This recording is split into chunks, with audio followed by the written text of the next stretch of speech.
Justin Franklin. Justin Franklin.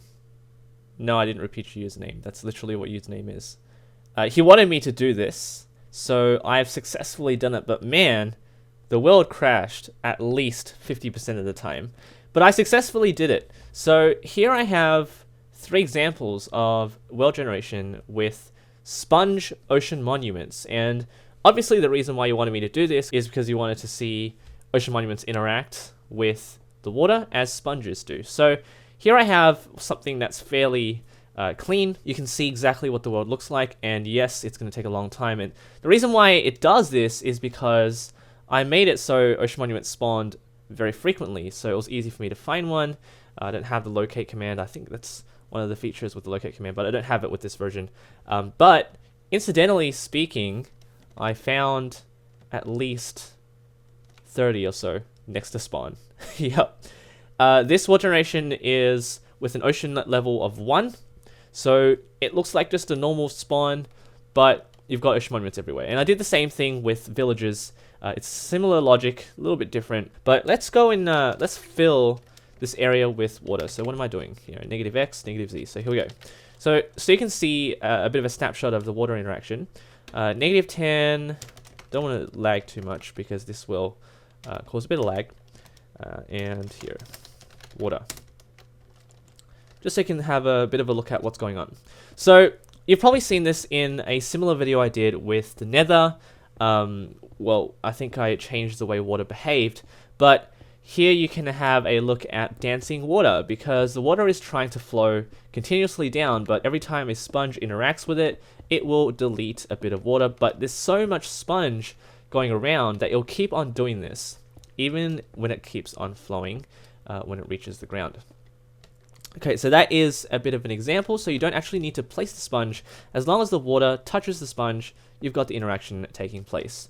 So it's trying its best, but every time it touches, or it will take a bit of time, but once all the sponges become wet sponges, it will pretty much be like stone. Okay, so that's one example. Now, what happens when it's inundated with water? This is a normal situation. Not as, it's probably not going to be as fascinating as you think, but here I have a completely densed out population of ocean monuments.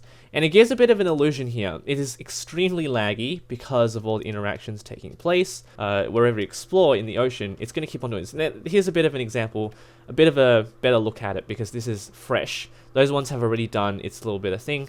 I was experimenting before I recorded.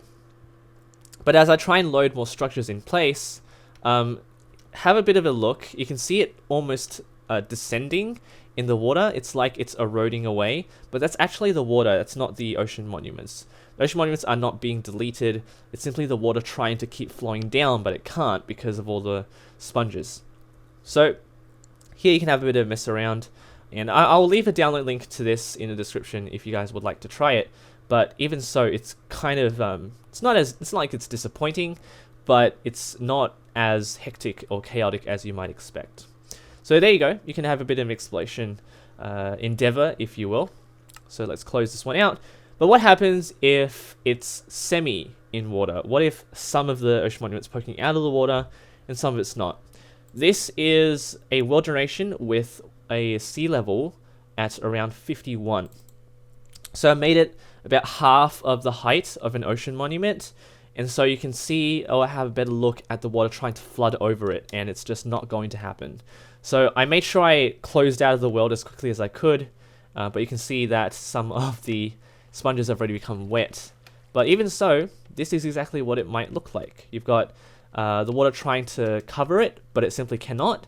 And you can see and witness the lag because there's just so much happening. So there you go. This is kind of what it's like to have an ocean monument made out of sponges. I was obviously, well, I'm capable of changing the behavior of sponges too. Like I can make sponges create even more sponges instead of air blocks, but that's going to be a bit overextensive. I didn't want to do that. I just wanted to make it as raw as I could. Just simply what would happen if an ocean monument was made out of water. This is actually kind of terrifying. So there you go. Hopefully you guys enjoyed this video. If you did, leave a like, subscribe for more creative content. Take care.